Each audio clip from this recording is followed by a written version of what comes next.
Hey there everyone, welcome back to our channel. In today's video, you are going to see how can I get back my recently deleted highlights in Instagram. So let's get right into it. Head over to your Instagram application. Make sure you have logged in into your desired Instagram account from which you want to just get back your deleted highlights.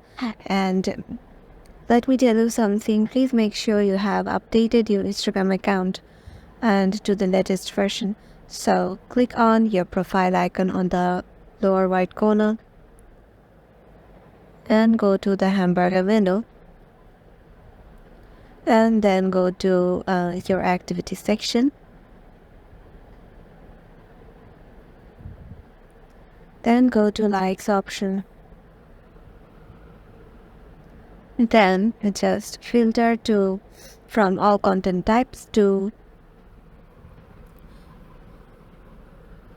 or just go to the recently deleted option, and here you will find the posts or reels or the story or highlights you just given. So this is how you can find your recently deleted highlights in Instagram.